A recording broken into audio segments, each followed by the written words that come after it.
أهلا. Ya ahla, Chef Hala. You were the face of cooking for such a long time. The Sabah Al Arabiya around 8 years. Chef Hala Ayash is a name now. This is where the responsibility comes on keeping it up. Who are your competitors? Competition is what feeds me to do better. So you're gonna get married again? I hate it, like labels. I am so against marriage. Which rule said that you need to have a family with 3 kids to be a successful person? This is like brainwashing again. Did you ever feel robbed of that, your 20s, because you had a baby so young? Yeah, for sure. Isn't it liberating when you start to realize that you don't have to do that anymore? What really matters in life? Do you think there is an age where it's too young to get married? How many marriages are actually marriage with rings and stuff? Your answers are very good, very polished. They're very TV ready.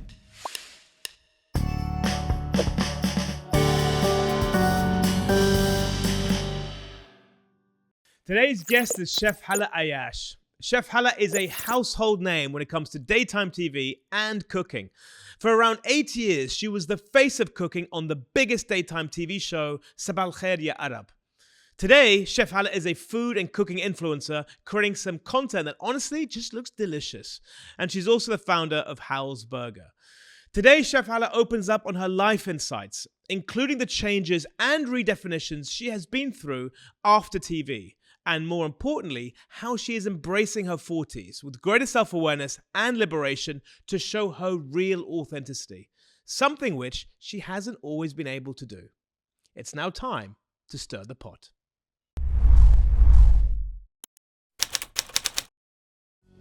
Hala Ayash is a Syrian TV chef and entrepreneur who rose to fame through NBC and her brand Hal's Burger.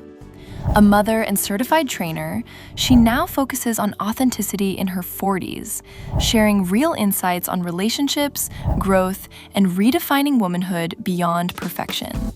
أهلا. Ya ahla, Chef Hala. Hala. Are we, do I have to call you Chef Hala the entire time or? Just when it's very formal. Okay. So if there's a formal question, you can say Chef Hala. Okay, hopefully by the end of this episode, we'll be friends. I can call you Hala. You can call me Hala. All right, so I'm going to ask you at the very end, right? If we're friends, if you like the conversation that we're having. I think we're friends already. Oh, we broke the ice. That. We had this conversation. I love your energy, by the way. You have great energy. Thank you, Luca. When you came into the home, we had a hug. It was nice. I told you I could have hugged you more, and then you were like, "I'm wearing black. I can absorb all more the energy. Yeah, Exactly. just take all of it. This conversation about energies and how it became kind of a trend where people would sometimes miss the point. Yeah. Like when we say exchange energy, it's actually, are you hugging or expressing the right way, or it's just coming out of, this is how the trend is, and we wear this because it is so. I do it for the right reasons. Do you tend to give energy more than you receive it, or do you tend to take a lot of energy from people?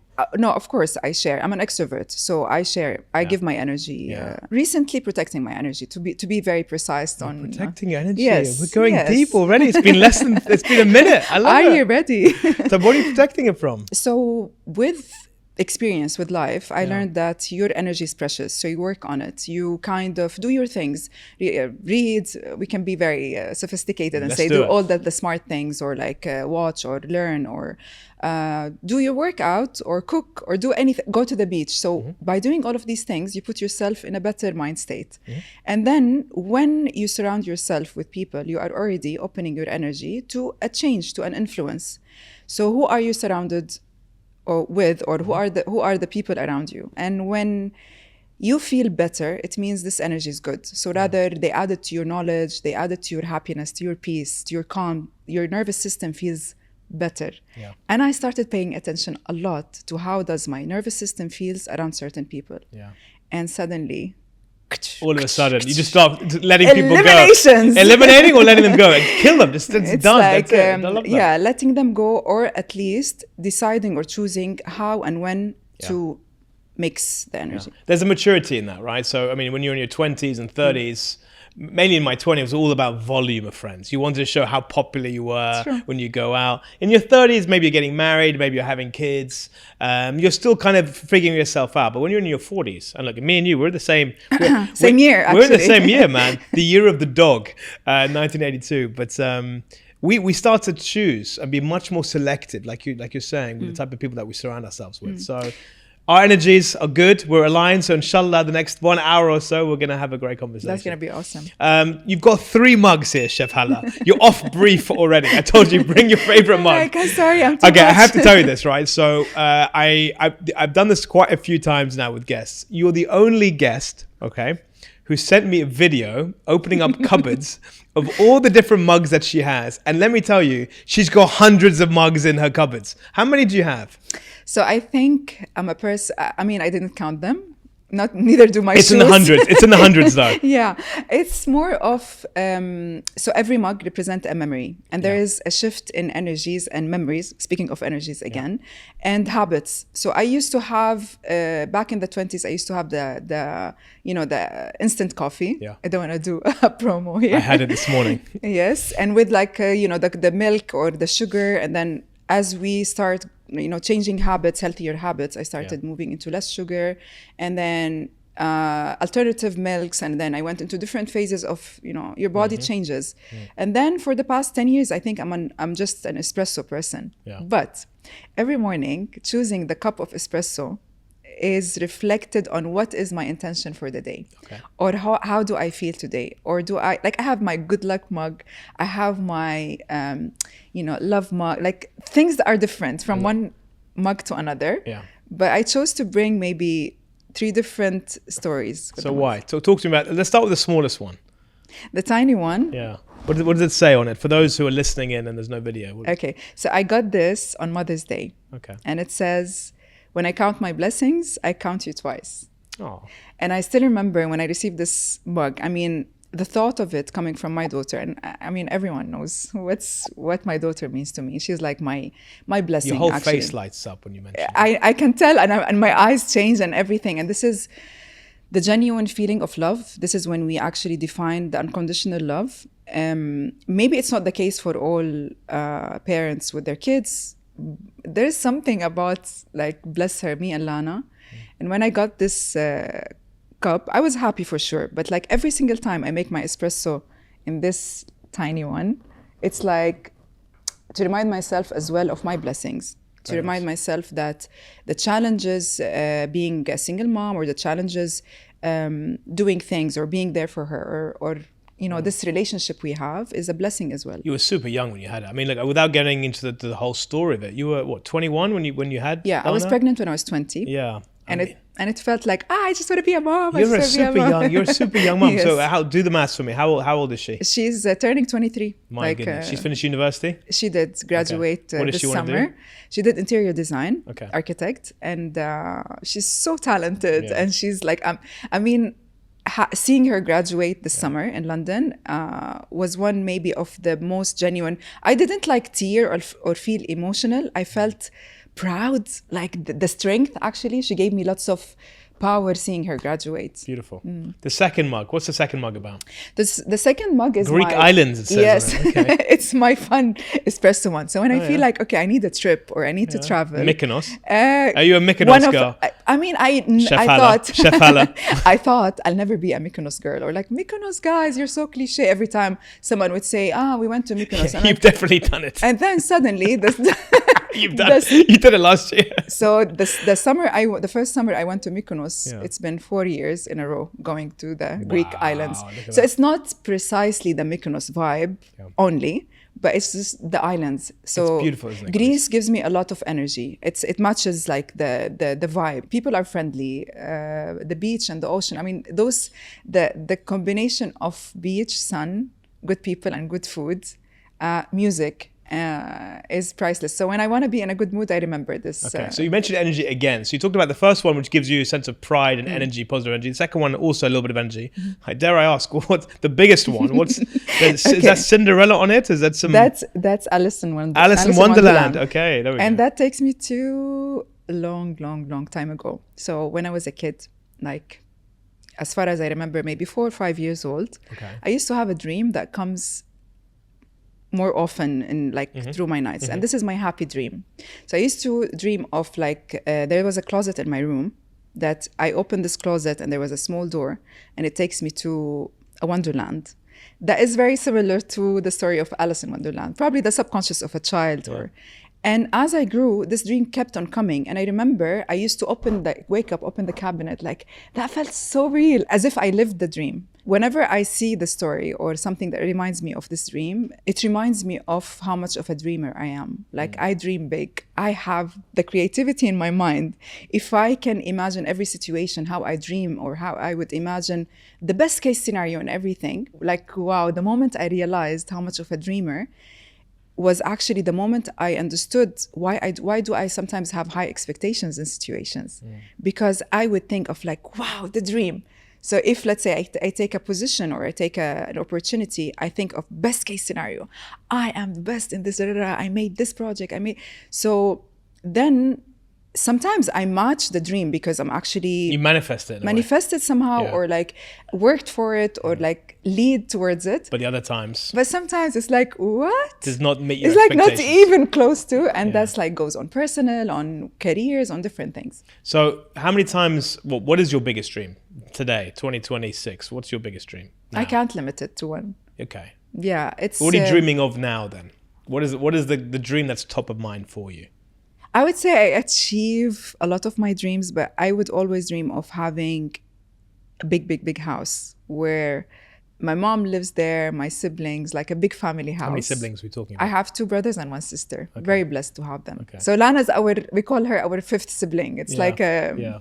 But look, it's a lovely dream, but you don't have that already? You're not someone who can afford, because people who are watching this thinking, I thought she's going to say she wants this or she wants that, but a big house where your family can live. I mean, this is something that you can achieve quite easily. Yes and no, huh? it's not that easy. So Okay. I think when I dream, I think of feelings and moments, because achievements are not necessarily materialistic. So I was referring not to the actual physical house. It's like seeing people I love and care Surrounded about by them. happy. Okay. Not necessarily surrounded. Actually, I don't know if I can be surrounded by them all the time. But it's just when I see people I care about happy, I'm not saying it out of a perfectionist or like I'm the perfect daughter and sister and mother. But for real, it's very rewarding. Like when I call Lana and she's laughing, my entire day changes. So what's the opposite then? What's your biggest nightmare? What's the worst thing? I don't think about these things. Okay. Honestly speaking, so even the dream, I might have a dream today that is completely different tomorrow. I want to be always the best version of Hala that can be. So success makes me happy. Love makes me happy. Good memories, traveling, like anytime makes me happy. But you look pretty happy to me. Again, without knowing too much about you. It was the first time we properly meet and we're 10 minutes in, but are you happy? I'm in a very good place of my life. Why is that? And how have you got there? That is probably the best lesson that I like to share and express, because through the tough times or the hard days, rather it's personal growth or struggles or traumas, or this is when you actually shape yourself and change into a better version of yourself. And that's where the actual results started showing when I turned 40. It's like you start shuffling. It's like a puzzle, like a Lego. Tak, tak, tak, tak. The pieces starts, and you go like, for an example, when they say that the lesson keeps on repeating until you learn. And I was learning through relationships, regardless of what's the definition of relationship. And I'd be like, but why? I am the best version of myself.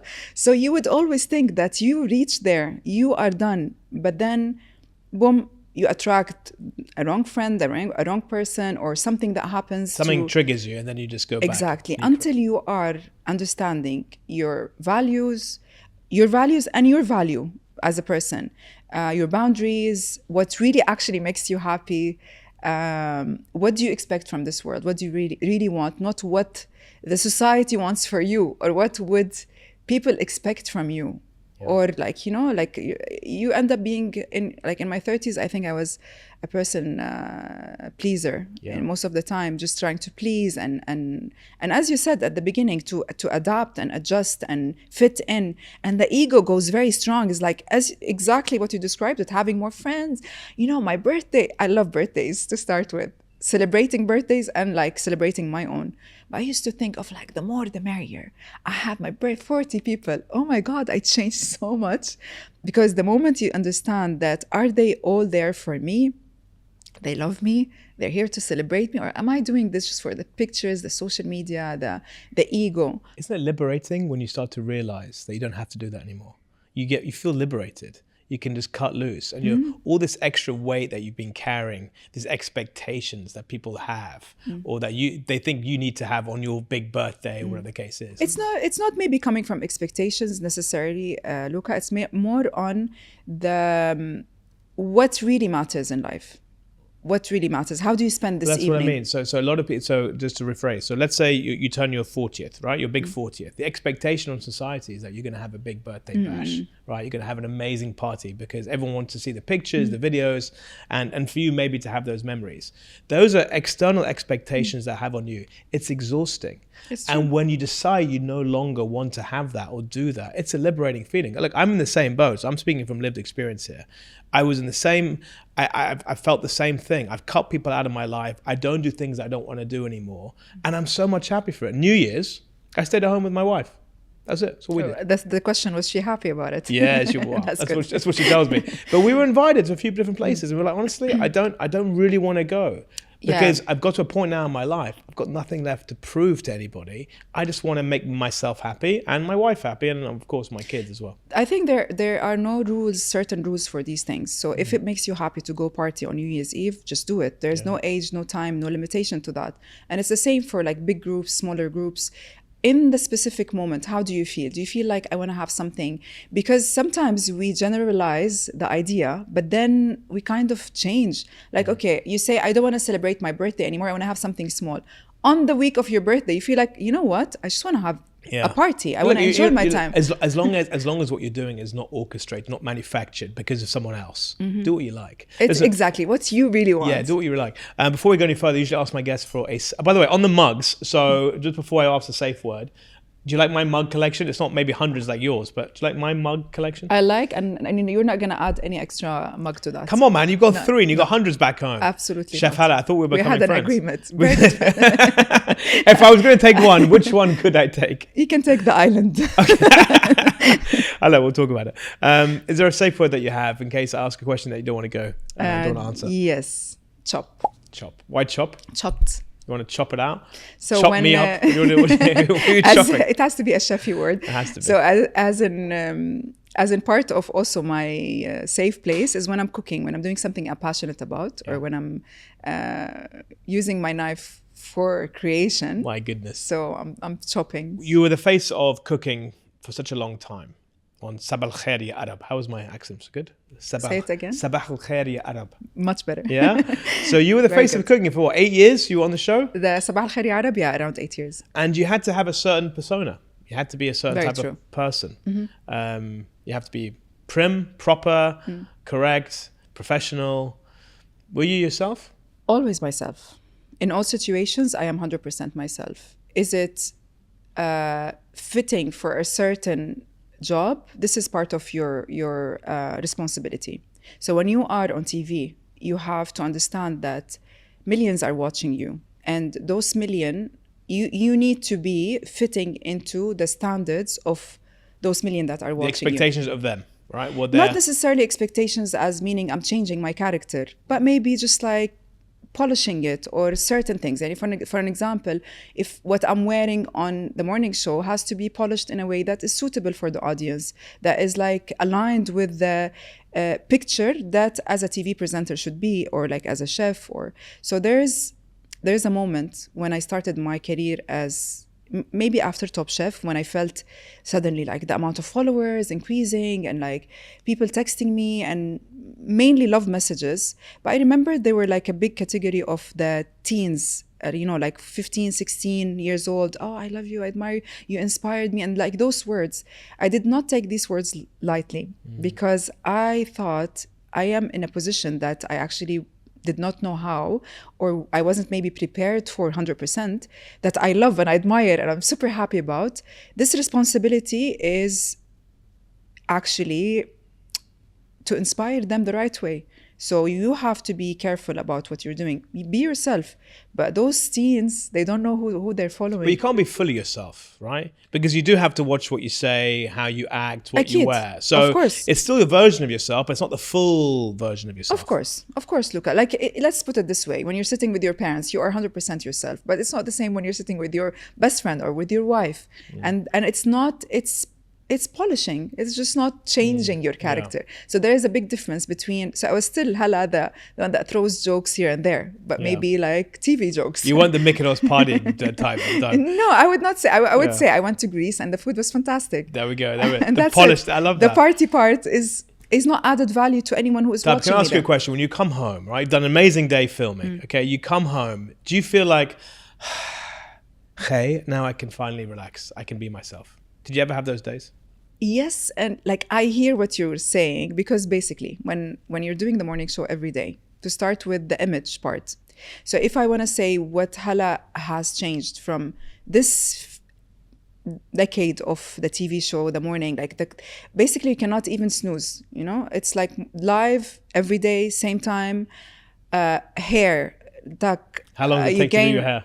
It's not about the time of preparing the hair but it's like you're under the spotlight. So did you gain 2 kilos? Oh, no way. They would ask you these questions. Of course. It's the producers or? No. The styling team, of course. It's out of care. It's out of, you have to be in a certain image to fit in a certain outfits so this kind of like, your face is tired today. Which is true. Like we get tired, we glow sometimes, we dim sometimes. There's a white hair. So you're literally under the spotlight. And it is, no matter what we think, TV puts you into this feeling of being 100% watched. Yeah. So rather from what you say, what's your energy, we speak about the energy because people are feeding. This is the whole idea of like an entertainment show, like the morning show is all about educating, storytelling, fun, making people, okay, I'm enjoying watching this person. So going back home, sometimes it might feel heavy when it is done out of, today I'm not in the mood for it. Okay. So doing a live show, you have to, no matter what, be in the mood for it. But you're literally putting on your game face every day to be... It comes natural. I'm being honest. Okay. Like when the camera is there, when we're rolling, when we go live, I forget about whatever I'm having. Let me give you an example. Please. So there was a time when in COVID times was the phase where we worked the most. So I'm grateful for that because I would enjoy working more than staying at home. But through that days, there was a very sad thing that happened, that I lost my dad for COVID, and it was unexpected and it was very difficult and it was hard. I went back on the show after 1 week, not because it's the other way around. They're like, if you need more time, take your time. You wanted to go back. I wanted to go back and actually share the vulnerability of losing a father, or like so I remember like, I thought, how can I be back like to work, because he would not want to see me sitting at home grieving and not sad and like down. Or so I started sharing recipes that I learned from him or inspired by him. So sometimes being able to share your actual feelings is healthy, and in other cases you cannot really share everything. You cannot share something happened, so you have to kind of sometimes bring a face like, oh yeah, everything is fine. Well, we're deep inside, like, today there's no recipe. Today you guys order on one of the aggregators. Did you have to come up with the recipes every single day? Yes. Different ones? Yes. Like I think. How the hell did you do that after 8 years? I mean, how many recipes are there? You know what, Luca? I think it's the pressure, working under pressure. I mean, I was coming up with 5 recipes every week. On the weekend, I would come up with 5 recipes. Okay. And sometimes on the day of the show, I would change the recipe based on an occasion or a situation, or let's say the episode is about health for pregnant women, so I will come up with a recipe related to the topic. So this is where the creativity fits in. Can I ask you a question? Be honest with me. I'll know if you're lying, Chef Hala. Okay. Did you ever steal recipes the same day from someone else? Oh, all the time. All the time. But I wouldn't call it stealing. So let's say someone's doing your makeup. He's like, so what did you have for lunch Oh, yesterday? absolutely. This is... Mulakhiyya, but you had it with a twist. Oh, you did this. So can you ask your mom, what does she do usually? Because you must run out. You can't have recipes just always cut. You know what I mean? You must This ask is the other art people. of being inspired. And the thing is, you will always have it your way. You will always make it your way. I actually called my mom so many times because like the recipes that I would create, sometimes it's not like the typical mother's recipes or mama's recipes. So I would call her, how do you do it again? And like, you mix the cauliflower, you do this before the, okay. And then on the show, I just like own it. So when you go home, speaking of your mum, when you go home, right? And does your mum cook for you when you go home or do you cook for her? So I live alone. I know, but when you go visit your mum? No, she cooks for me all the time. She cooks for you? All the time. Bless her. Is she better cook than you are?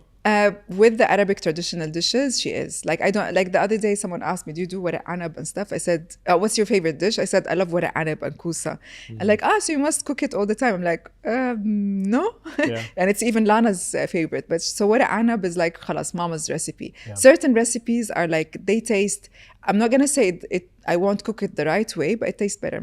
So just going back to quickly before we move on the TV aspect. So you mentioned before we came and sat down, which seat were you sitting in, right? You wanted to be on this seat because it shows your left side, right?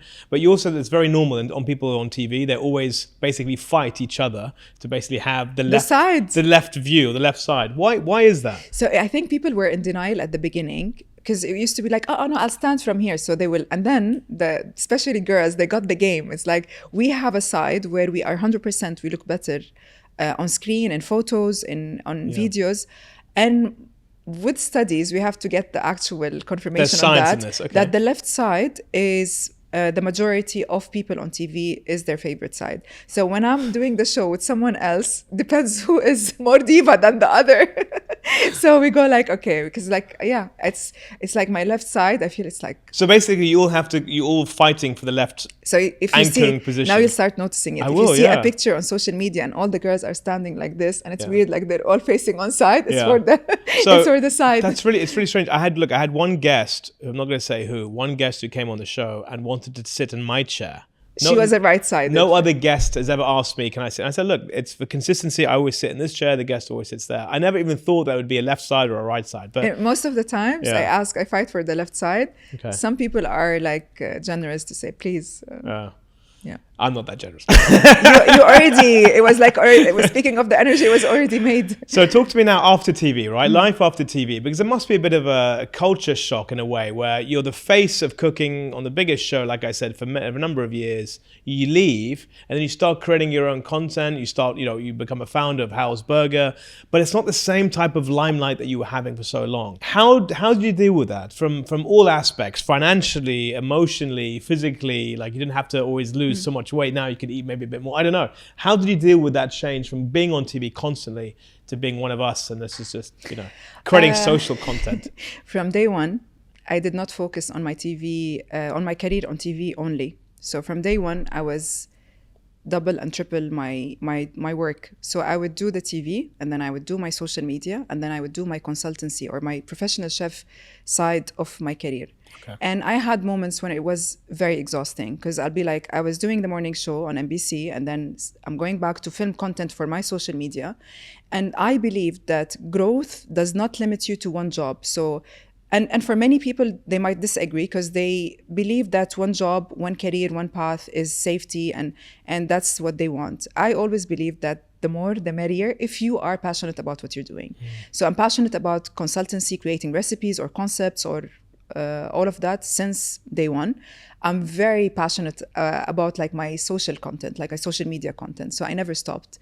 Probably I tried different ways, different scenarios, and the TV was my third thing. So the moment I exited the morning show, which is like the routine that was happening, as we said, the morning, every day, definitely the fear comes from the uncertainty in terms of like the comfort of the salary, the comfort of a job, of you're after all you're working with the biggest TV channel, so it's like what's next, what's gonna happen. But I felt that I never limited myself to that. So the second I left, I felt, there's like a gap, a space for something more to come, but there was already the basement and the foundation of who Hala is today. Yeah. You're just a very naturally positive person. I can see that. Thank you. It radiates. Did you lose a lot of friends? Or did you stop getting phone calls from people to get invited to these exclusive parties and invites when you left TV? When you left No. That didn't change. I think what I'm trying to say is that my name became a brand. So Chef Hala, if we're gonna go to the formal name of it, Chef Hala Ayash is a name now. That I didn't do 6 months or a year. So I did Top Chef, I did 5 seasons of Ramadan show on NBC, I did Sabah Al Arabiya. So it wasn't just like one show or one segment that I did and that's it. It's like an occasion. So it was like more of a career that started on social media, started on TV before NBC. I was doing hosting and I was a presenter before that. And then with the different shows on NBC, Hala became a brand that is not identified with the place that she's working in. And it's strong enough alone. I'm so blessed and grateful for who I am today.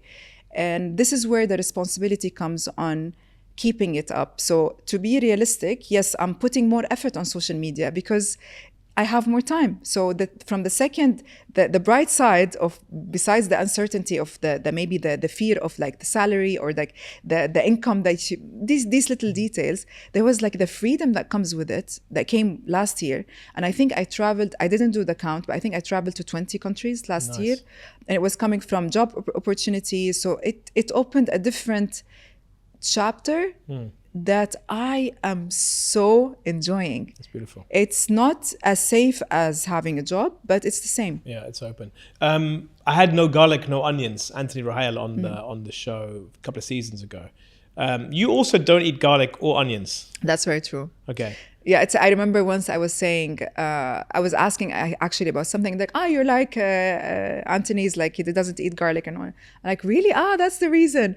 So basically I'm intolerant. I'm not allergic to garlic and onion, but the second I eat raw garlic or raw onion, I get really sick. And So who is your, I hate to say it, but who's your, I know what you're going to say. You're going to say, I don't have, but who is your competitors? Like who is someone that you are basically trying to take attention away from onto you? So someone into food or into traveling, who are your competitors out there that you'd rather get them to follow you, subscribe to you than anybody else? It's actually the extreme opposite of your expected answer. Okay. Because I believe that I knew you were going to say that. I knew it. You just wanted to tease it. No, the person who thinks that they have no competition are already in the wrong place. Okay. Competition is what feeds me to do better. So yes, I wouldn't say I want to be the best. Yeah.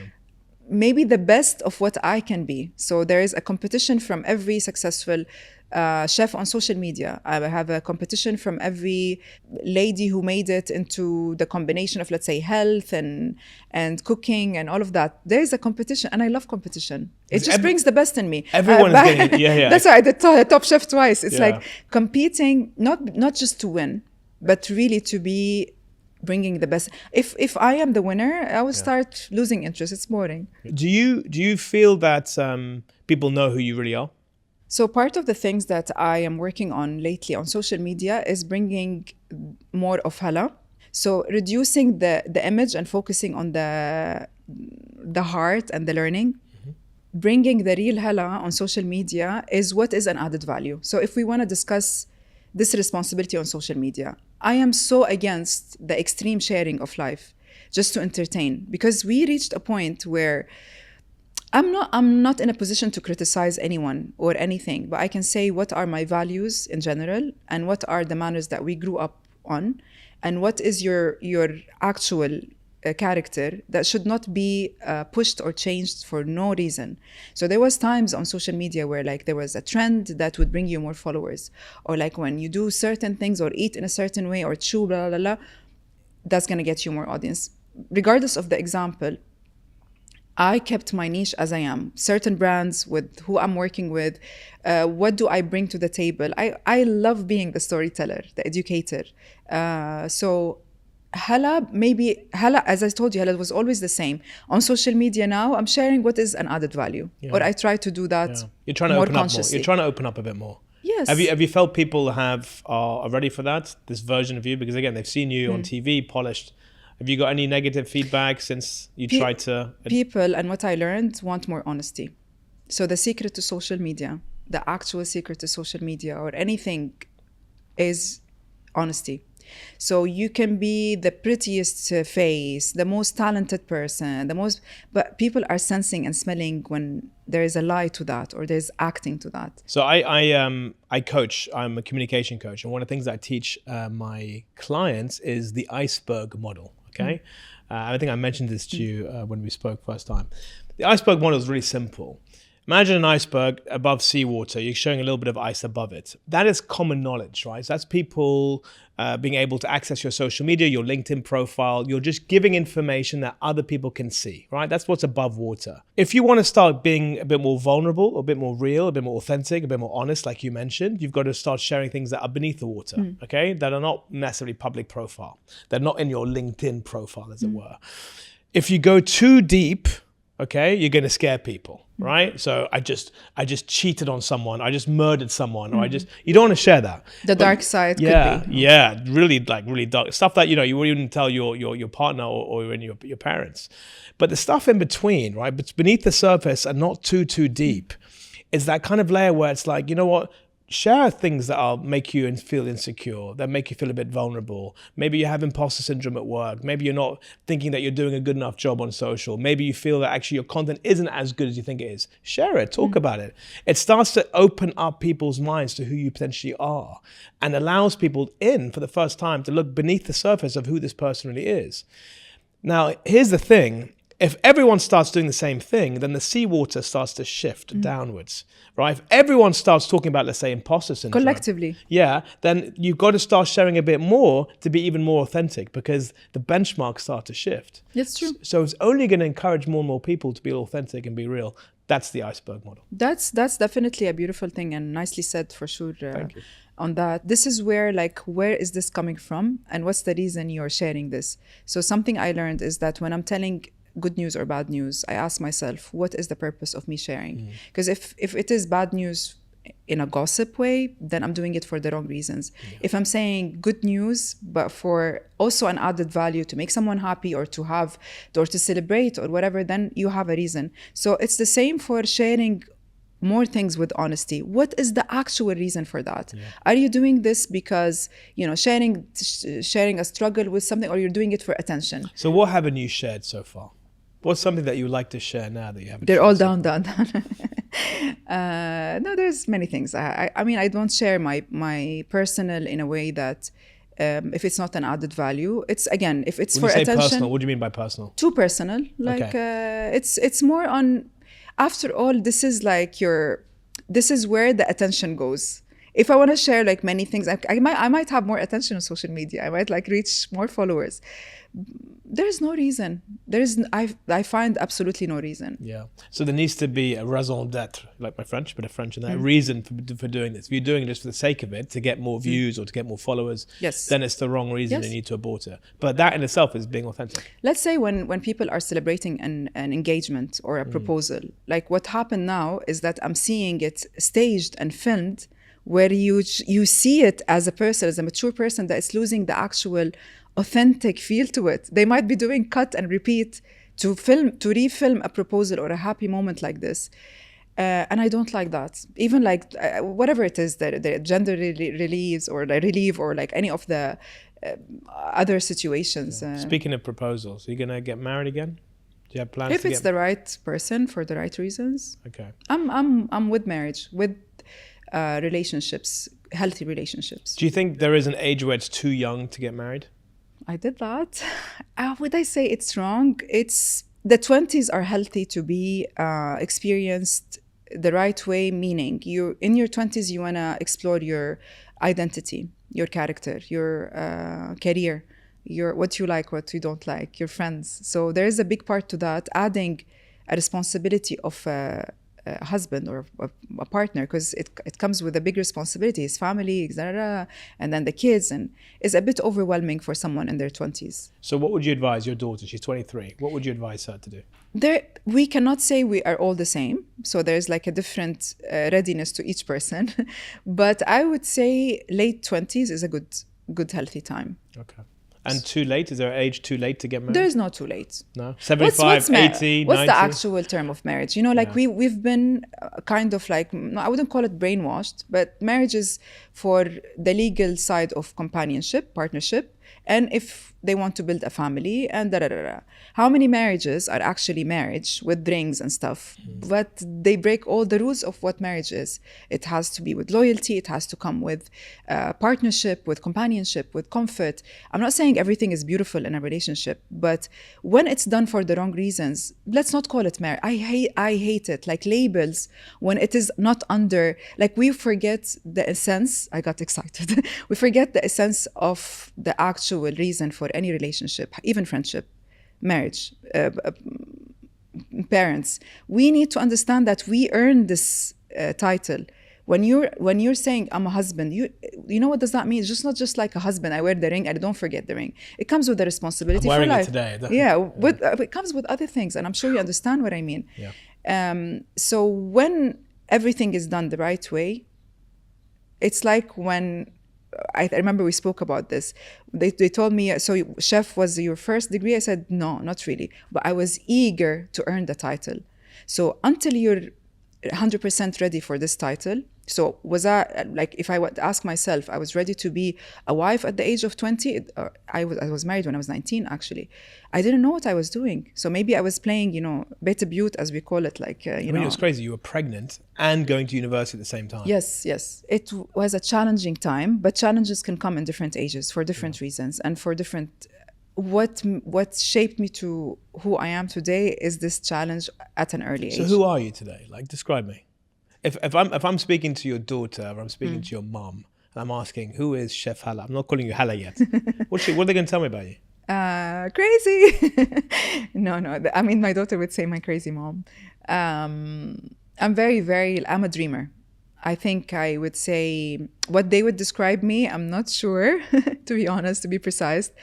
But Hala is a person that not necessarily lives by the rules. There is a bit of a rebellious in me. Because it doesn't look like that. Again, I have to call you out on it. Your answers are very good, very polished. They're very TV ready, all right? So, and you say you don't live by the rules, but again, I would challenge you. I feel like you do. I feel like you're so well balanced and understand who you are that actually you do not go outside of those. I follow the rules that add value. So there's a difference between manners and values, and then the rules. The rules meaning is like which rule said that you need to have a family with 3 kids to be a successful person. The rules that were implanted unconditionally in our brain, like brainwashed basically, on these things, and then we had to follow, as we say, مع القطيع, You were at school. You were a good girl at school, right? No? No? Yes? No. Okay. This is what I want to see, right? Because when you tell me you're someone who's a bit chaotic, rebellious, So I'll tell you the story. Actually, come on, my mom is gonna love hearing this. This is the good stuff. Come on. So basically, when I was in KG, like I don't know, 3 years old, 4 years old, and they called the school called my parents, and they said you need to come to school. Hala Ayash is very naughty, and my parents are like, Hala? Yeah. She's an angel, impossible. She's like, so like, she behaves and everything. So basically, I remember that story that made my parents come to school for is that one girl was like, she wanted to have on the cupboard, on one of the cupboards, like a toy, or I can't remember what was the object. And I climbed to bring it, and then the entire thing fell and I did the mess. So the intention is clean. So I might come across as naughty, but I would say I'm playful. I love life. Okay. This is where I pay attention to what's adding to me. Okay. And there is no limitation in terms of if I'm enjoying my time, I can stay till the morning. If I'm not enjoying my time, I might sleep at 10. Mykonos. Masalan. 4 a.m. Let's get playful with this bag. There's 6 questions in here. Take the bag. Are we gonna chop? I don't know. I don't think so. Take out one at a time. Try your best to read them and out loud, and then let's have a debate. Was the try your best? We did a test before. And that's tiny. 75% of everyone on this planet is terrified of public speaking, and 41% of people are more scared of public speaking than actually dying. I mean, those numbers are just crazy. But the reality is everyone feels that sense of anxiety when they have to open their mouth and talk, especially in front of other people. Whether you're on stage, whether you're doing a podcast, or whether you're trying to pitch to investors in a boardroom, it's all part of that same anxiety. My name is Luca, Allam, and my job is to help people feel comfortable with who they are. So when they speak authentically, and they don't copy anybody else. In 2026, there's never been a more important time to differentiate yourself in a personal setting, but also in a business setting. With Master Pitch training, we unlock your real voice to get you feeling comfortable for any situation. If your life was a movie, what ingredient would play you as the hero and who's the villain?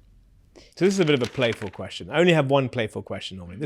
So there's a movie, right? You're in the movie. Which ingredient is playing you as the hero, and who is the villain in the movie? Olive oil. Is the hero. Yes. So you are olive oil. Okay. Yes. Why olive oil? Olive oil is life. I wouldn't say water, because water is in everything, in every recipe, but it's not very food related. I think good olive oil can change the entire result. So first of all, health benefits. And it's very much Mediterranean, so it represents my cuisine. And in every recipe there is olive oil. Whether you're doing salad or you're cooking, so olive oil is even in my sandwiches. I add olive oil. Oh no way! I saw a video online, a social video, basically saying, and it was by a doctor. Again, all these claimed doctors, but saying the purpose of food is to find something to put it with olive oil. He was so that's determined. Beautifully said. So he basically said the purpose of food is find something that you can put olive oil with it.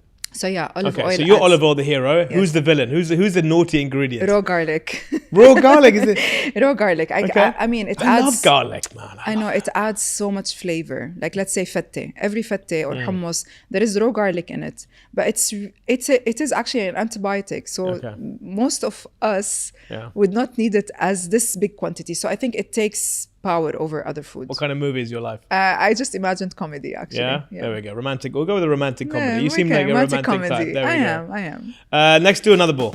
Knowing yourself in your 40s comes with a price of hard learning in your 20s and 30s. Debate. To really know yourself, you have to go through hard lessons in your 20s and your 30s. Absolutely. The 20s are like so chaotic, so extreme. It's like too much happening at the same time. You want to find yourself, you want to create something, you want to build some habits, start like the working out, everything happens in the 20s, graduate, find your career. So much is happening. And then you are very sensitive to less important things, but you don't know that these are actually less important things.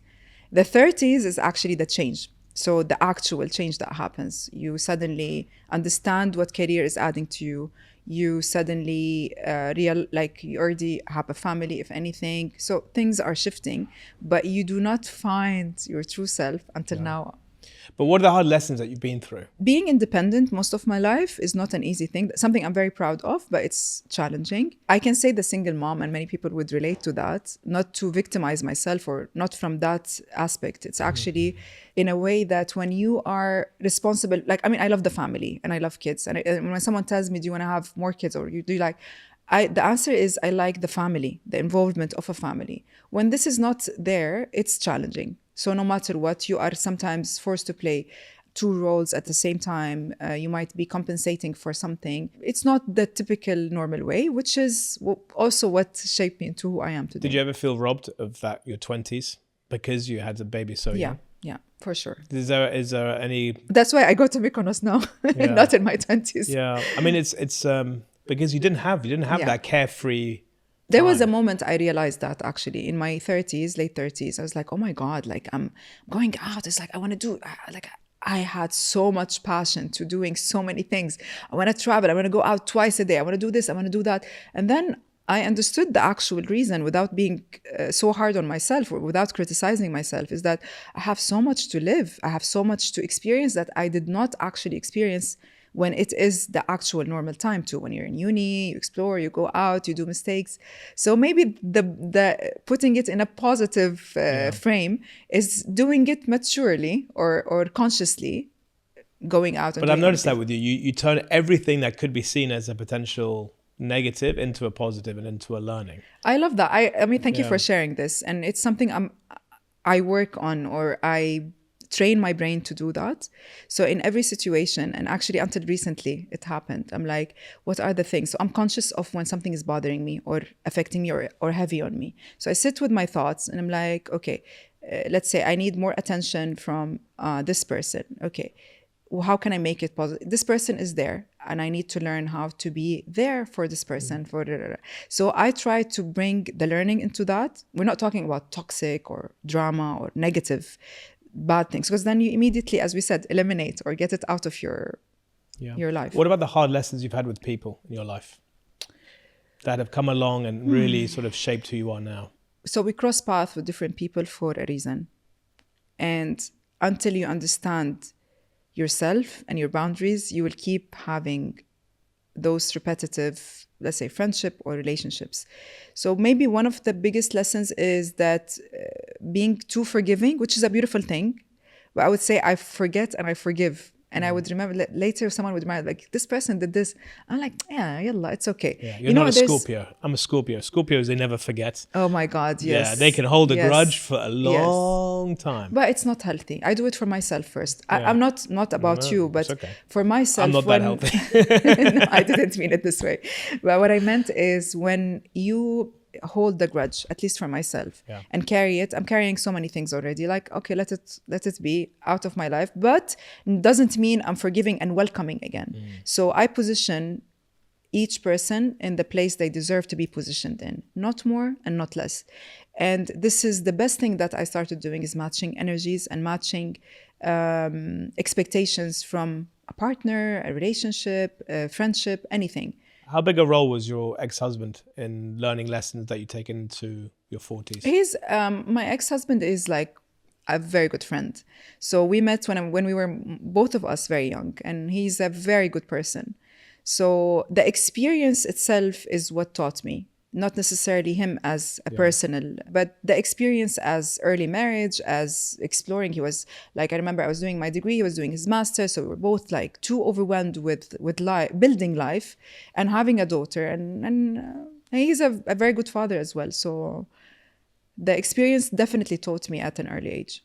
And what are the lessons that you would like to pass on to your daughter? Would you want her Lana to experience it herself? Okay, when I talk to Lana now, I still learn a lot from her. So the difference she's a Gen Z, so she's born in 2003, and between us like almost 20 years. The wisdom they have at an early age, for all the reasons, could be because like it's crazy, raised by our generation. They're a crazy generation, Gen Z. We can look at it this way, but if they are raised with in a good way, crazy. In a good way, right? They're like, it's crazy what these guys are capable of. I love them. Like Gen Zs, I love them. How they see the world, and if you understand that these are not personal boundaries, like for an example, they don't reply to messages as fast as we do. They don't, but it's coming out of a good place, boundaries. Like, yes, You've said boundaries a few times. I want to ask you, what boundaries why are you setting these boundaries? Someone must have hurt you to set these boundaries. So many times. That's what I want to know. So many times. I want to know, like, what are the things that have shaped who you are? Because that's the essence, right? So it sounds like, okay, it's a lesson that I learned, which is true. So repeating the word boundaries coming from a place of, and I like to teach people on that. When you know how to set boundaries the healthy way, you're respecting yourself and you're giving value to yourself. Meaning, my house is not always open. Do not expect that there is a dish cooked for you anytime. When someone tells me, you make the effort 10 times and I'm not making the effort back. So these are boundaries of like, okay, enough, because that doesn't make me less of a giver. I'm a giver, but there is always a balance. And there is like, when you draw a line in a healthy way. I get that. But you've created those boundaries for a reason. To protect myself. But why? What happened to protect yourself in the past? That's what I'm trying to figure out. Like a specific story? Yeah. There's no one story. Okay. There's no one story. But like, let's say someone talking negatively or badly about you, and this is coming from a very close friend. This is not acceptable anymore. I used to take it lightly maybe in the past. Like, oh, no, she didn't mean, or then you would understand, where is this coming from? Is it coming out of jealousy? Is it coming out of I don't wish you best? Or is it coming sometimes, I mean, we always say, it's coming out of love. No, negativity should not come out of love. Again, the only reason I mentioned it is because you said boundaries a few times throughout the chat. So usually when people talk about boundaries, it means that someone has come inside and done something up, so they have to really, really enforce that. I'm learning the same thing. So I've started to put up my own boundaries where I've make it really, really clear. I don't enjoy your company anymore. I don't want to choose to spend my free time with you. Yeah. So it doesn't happen from one story. Yeah. It's a collective. It's a collective, but I did a lot of theta healing. I did a lot of work on myself on trying to remove a lot of the limiting beliefs that I had as a child and even later on in my life. Those triggers that kept coming back, they don't trigger me as much anymore. Or at least the recovery time or the learning happens much, much faster. So I can sort of snap out of it quite quickly. And the result of all of that is putting boundaries. Absolutely beautiful. I was talking about this book, Heal Your Wounds and Find Your True Self. I don't know if you get the chance to read it. No. So it tells you about the traumas there are 5 traumas that most people have different wounds as a child or as you. So once you understand what's your wound or what actually hurts, you understand where is this behavior coming from. So part of me not setting boundaries is from that specific wound that I'm happy to talk about, that when I realize, I'm like, oh, it's not coming because of the actual trauma that happened. Alhamdulillah, there was nothing that actually happened, but definitely from certain things. And it's the fear of being abandoned or left. So you would compromise or you would do things that you're not meant to do, not actually drawing the line, because you're fearing of losing someone, losing a friend, losing a relationship, so you would allow bad things happen to you every day unconsciously because you're just scared. You don't want them to leave. Once you understand that, and if they leave, it's okay. Yeah. It's not meant for you. You know, it's very nice what you said, because it's what I felt for a long time. The sense of abandonment. I was 6 when I left home. I was put in boarding school. My parents were living in Nigeria. And I moved to England. Barely spoke English. I spoke pidgin English, like a broken English. Where are you from? My mom is Italian and my dad is Lebanese. I grew up in Lagos, Nigeria. And then when I was 6, I went to boarding school. Okay. My parents stayed there. So for the longest time, I had this sense of my parents didn't love me or I was abandoned because I was 6 years old. Like looking back now, I have a son, Matthew, he's 4, right? In just 2 years, the idea of it, I don't blame my parents anymore. I understand why they did what they did. All of us, me, my siblings, we all left Nigeria because it was a dangerous place growing up in the 80s, right? And the education system back then wasn't great. But it was the best they were able to So they sent me, so they sent us to England because that was the right thing to do. As a parent, I can understand that. But as a kid growing up, like I had that chip on my shoulder for a long time. And it wasn't until the last sort of 2 or 3 years and the work that I've been doing, I'm like, it no longer triggers me as much anymore. And I'm happy to share and talk about it. So when you're talking about those wounds and you talk about abandonment, it really triggered.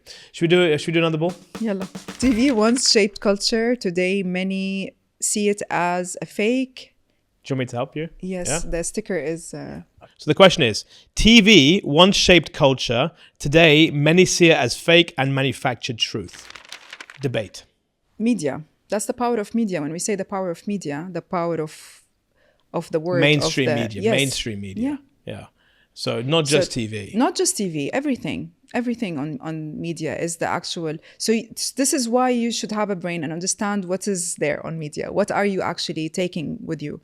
So there is like a thing, a nice habit that I actually started practicing. Not necessarily perfecting it, but like the power of media before you sleep and when you wake up. So the half an hour before you sleep. We heard probably this so many times, speaking about how you feel and your energy. But like whatever you are watching, it's like, who do you spend your time with? So now we're spending more time with, and when we speak about media, maybe closer to us is social media, rather video or war or things or crises that we should be involved and knowledgeable about what's happening in the world.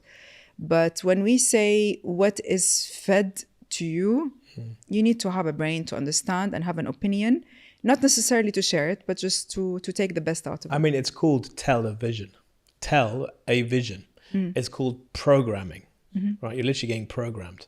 Right? It's true. I believe in that. And they're channeling content to you in any way that they like, the old school model. So it's not a new thing. I mean, it's been there for the longest time, and how media has been used to wage wars, to invade countries, to increase price of oil, decrease price of oil, you name it. So many things, Luca.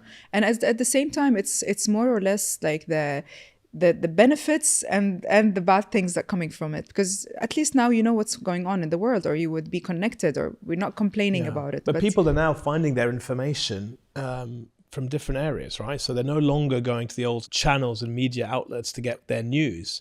They're now listening, not unfortunately, but in the right way, they're listening to individuals, okay, who are willing to speak out and to share. Podcast, long form content, if you think about it, is now becoming one of the most authentic platforms, because you can't fake it for 2-3 hours, an episode, every 2 or 3 days. Because that's what podcasting is. It's a real conversation between two people or an individual person. That's true. Opening up. TV, there's no, look, yes, I've got lights and cameras here, but the reality is there's no big conglomerate behind me. There's nothing we're reading. There's nothing we're scripted or there's nothing scripted. And honestly, there's no agenda. There's no third party massive, corporation that's trying to say, oh, Luca, we need to influence. No, we can just have a real conversation and say what we want. Now, it's free media. Okay, doesn't mean it's always going to be truthful, but it isn't. At least it's not fake. When we say fake, and what scares me is the influence of AI now on media, and this is where the twist is happening, and this is where we need to be aware and understanding of what's going on around the world. So people who are very high tech, they would say, it's AI generated, and it's like not real or not true. But the majority would understand. Let's say, I don't know, a woman jumping off a balcony, and where are we going is actually something that we need to be preparing the younger generation for. So let's say you're creating a piece of AI content, right? It's you, it looks exactly like you, it is you, but it's AI generated. Will you tell people that it's AI generated? Yeah. Because I think that's the key. I don't think people mind so much, but I think they don't want to be lied to. They don't want to be dishonest. So I can say this is the Chef Hala AI, and this is the organic Chef Hala. This is the beauty of it. It's like, let's see, what's the difference? It's like forever young, maybe forever smiling. So let me give you a practical example of how we used AI, right? So I had an episode in season 5 with Tina Shaguri. I don't know if you know Tina.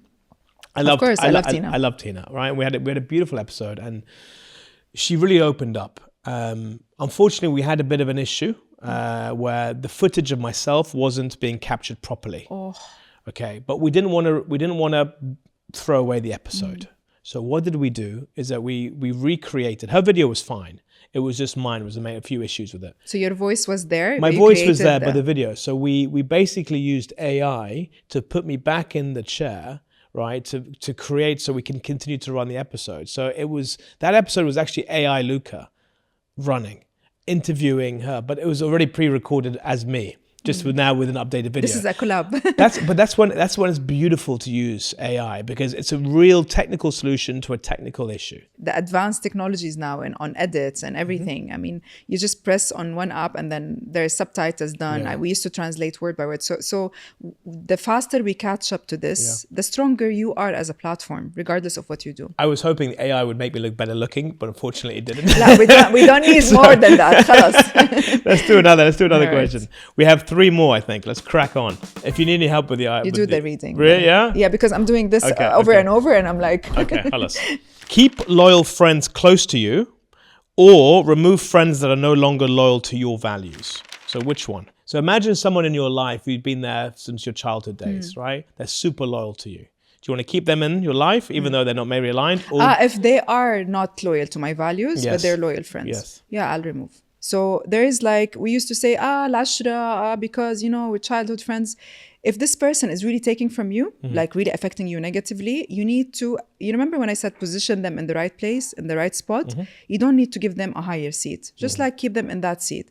You talk every now and then, you check on each other. Put them in that box. They belong in this box. And that's it. It doesn't mean cold turkey or like cutting absolutely is when you feel that there is zero added value and it is more hurtful than... Yeah. Good. You don't think they'll feel it? Yeah, good for them. that was easy. If they have feelings, next question. Good for them. That was easy. I love that. There we go. All righty. Are influencers educating about food or normalizing advice without consequences? Elaborate. So are influencers educating about food? So are they giving good information that's actually helpful to people? Okay. Or are they just normalizing advice without any consequences so they can say what they like? So is it a benefit what they're doing, or is it a negative? There is a responsibility to that. So which one is it? Is it that it's a good thing that they're educating, or is it a bad thing because anyone can do it without any consequences? If I would think of my purpose, it's educating. I love educating and sharing. If I learn something new, I immediately share it. Like consciously or unconsciously, I would share so having the responsibility of checking this is accurate is on the person, on the influencer that is sharing. But they don't do that. Everyone shares but that's stuff. why we have a responsibility on. I hear you. It's so, honestly, everyone I go on my social feed and I'll see this is good for you, this is good for you, this is good for you. 10 minutes later, oh no, that actually isn't that good for you, and that isn't actually that good for you. And you're sitting there going, okay, well, which one is it? And then you look at the followers. Okay, this one's got 1 million followers. This one's got 1.2 million followers. And what is actually accurate? But this is where you would sometimes sit on your social media and say, this is not for me anymore. So it might be serving a phase or a reason or. But it's your algorithm, right? So let's say you're into health. I'm into health stuff. Okay, I'm wearing this, but this is Aura, right? Yeah. And it helps you track your sleep, your anxiety levels, and all that kind of stuff.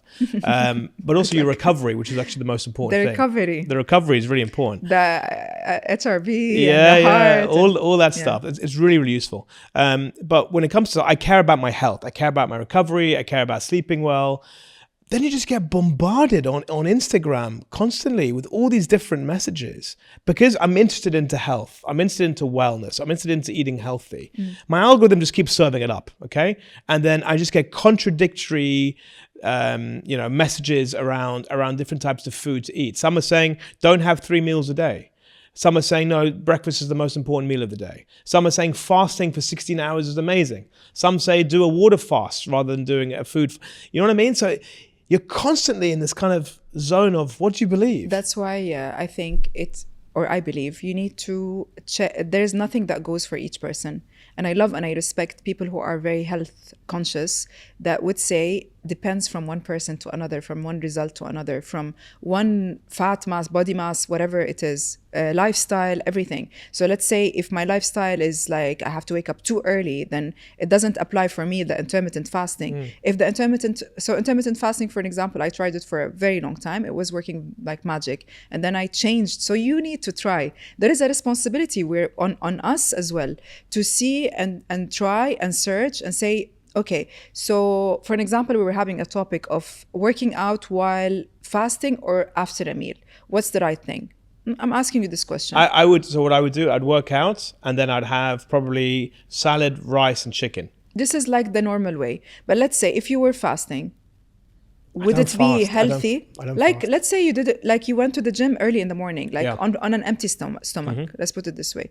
And then is it healthy for your muscles? Yes or no? You would search and you would find extreme two opposites of answers. So sometimes there is no wrong and right. There is right for you in this situation, for this age, for this blood test, and there is right. And so I do not respect when people go on social media with all confidence and give a statement. It pisses you off. Just say it. Big time. Just say it. Just say it pisses me off. It pisses me off. Yeah, say it. It's annoying when someone Chef Hala gets pissed off with all the confidence go like, no, this is like no, شو حبيبتي, like, no, this is not, you cannot make a statement. Do not put it as a statement like I am the boss of this thing until you earn this title that I am unless you have the credibility to say credibility, or you can say, you can always leave a gap. I respect people when they leave a gap, in my opinion. So let's say about things that do not have, like, in my opinion, as a chef, how do you wash the chicken? This question has so much debate, and there's so many wrong and so many rights and But if you search it, what's the right? Back in the days, chicken had salmonella, and it was like something that spreads through washing and bacteria. Now, chicken that we have in the region does not have this bacteria. It's not common to have this bacteria. It's very much watched and controlled. Yet, most of the chefs would go to this with the school. That's why I would call it the school of don't wash your chicken, brine it, or like soak it. It's based on previous. Yeah, it's just like to avoid this, taste or zankha or whatever. Okay. But at the same time, it's like we call it the school of. Yeah. But wrong and right, yes. I can't tell you this is black and like, guys, this is black. This is like brainwashing again. So when it's a fact, be sure of the fact. When there is like a debate, leave this space of debate. What's the best superfood? Like, what's your recommendation? Like a superfood, like so good for you. It ticks so many different boxes. You were talking about recipe, or I'm a Mediterranean diet. So if I would say my comfort food is the cheese, the labneh, olive oil, zaytun, some bread, vegetables. Okay. So I would quite a few things. I would eat everything. So I'm a person that, like, literally, I was trained since I was a kid. I eat every single thing, everything. But what about an actual dish that you absolutely hate? So if someone comes, you've been invited over to someone's house. I don't know who would ever want to cook for you, by the way. It must be super intimidating. I love and I appreciate that. Yeah, but like, imagine how intimidated they would be. But what's the kind of one dish that you just run away from that you just couldn't eat? Something that is very fatty.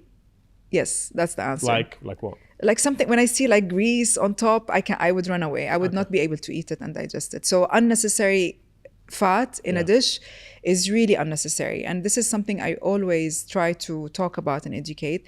Again, I eat everything. I mean, French fries is my weakness. If I see French fries, no matter what, I will have it. It's not the salad and, like, Mediterranean style. As when you came, Chef Hala, I was expecting you would bring like some tabkha or something. This is special. After you call me Hala, then I'll get you that. Touche. Last question. I think there's one left. You want me to help, or you want to try? Yeah? Khalas, I'll do it.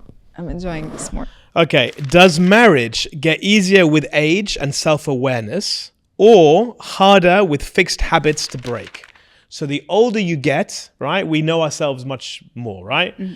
Does that make it easier or harder? I have to try getting married again to answer this.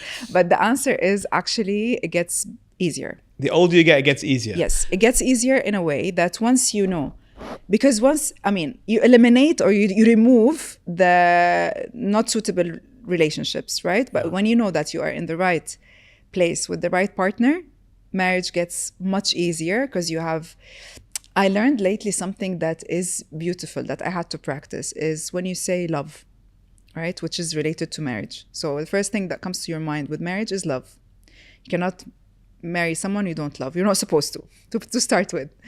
So the actual meaning of love is understanding your partner in good and bad and tough, and with putting certain values that should not be crossed. If he is like a good listener, communication, respect, it's different from one person to another, but there are like certain things. Respect is very important, communication, compatibility to a certain way. Then the rest, you will not be giving more value or more volume to less important things. He didn't get me flowers that day.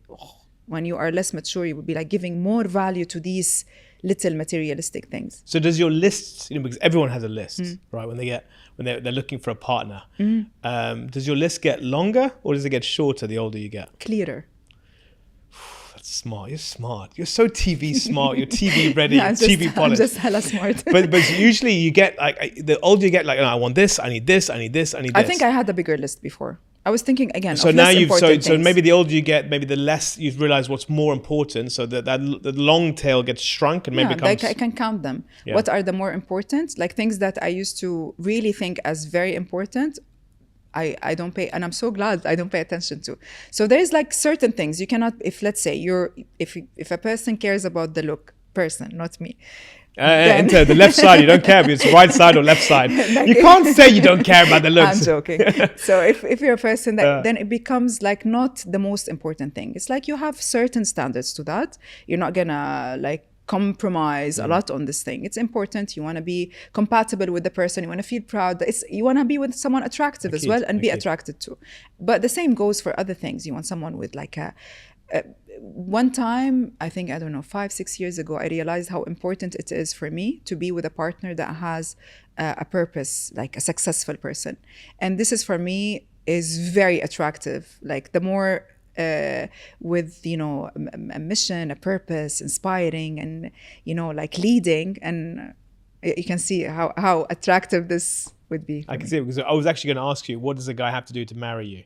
Like, what are the things? And you kind of just answered it. I have one last question for you. It's a blank board. There's no eye test on this one. Okay. You've obviously had a remarkable career. You continue to have a beautiful career, creating beautiful content. You're obviously a founder also of Hala's Burger, and you're obviously a mum. You're same age as me. You've been through a lot, been very independent from a young age. Your life has been brilliant so far, and Charlotte's going to continue to be so. What is that one insight that you would like to share with the audience based on everything that you've been through? I want to say that there is no limit to anything. There is absolutely no limit. There was a point that, so I did therapy and I'm a big believer of therapy and working on yourself and your growth. And I remember one question that I asked that time, and I said, so I got married, I had a child, I graduated, I had 3 degrees, I did this, I wanted to be a TV, I did this. So what is there? Like, I achieved everything I wanted. And listening to myself saying this made me understand that I already limited myself to achievements, certain achievements that, again, the society puts for you. There is absolutely no limit for anything that you wish and dream of in your life, no matter what. The limit comes from here. The second you limit yourself with who do you deserve, what is the expected salary or income, whatever, materialistic or personal or whatever, is the moment you put an end to your life. Even physical, gym, exercise. Who said so? Be careful not to hurt your lower back is not as strong as when you're there. There is a realistic side to it, but there is no limit to anything. And you spoke about for an example, the creating Halsberger or like the concept creation. This is something, for an example, I'm very passionate about. I started with one concept, and Dubai gives us this freedom of achieve. Yani, just like have the dream, think about it. We'll give you all the tools to achieve it. So in a competitive market, especially when it comes to the F&B, when I thought like the market is hungry for a good burger concept and people ask about it, and I won best burger one time, although I'm not maybe typically a burger person, like, okay, Halsberger is one concept and there is much more to be done, much more to create, to influence, to educate, but the right way. So I love that. You're saying you're limitless. You're the master creator of your life, and it all starts in here. 100%. Can I call you Hala? 100%. Have I earned the right to call you Hala? Well, I really enjoyed this conversation, Luca, like really from the heart. As you said, sometimes in life we cross paths to earn a friend, and you're definitely a new friend. Hala, I love that. Because next time bring tabkha, huh? I want some nice... at least dessert, yani. Wala, bring something. I'm not going to take one of your mugs. So I'll send it to you. Can you do me a favor? Because you've done this much longer than I have, being on TV and all that kind of stuff. Can you look into that camera and tell them, please subscribe, comment, like Luca's Inside Track. Do it immediately. Okay. Tell them that. So for this amazing show, please subscribe, like, do all the things that you need to do to follow this amazing podcast. Oh, I love that. I'll see you very soon. Wish you all the best of luck. Thank you so much. And we'll speak in a bit. All right. I'll take this as a souvenir. Yeah, take it. See you guys soon on Luca's Inside Track.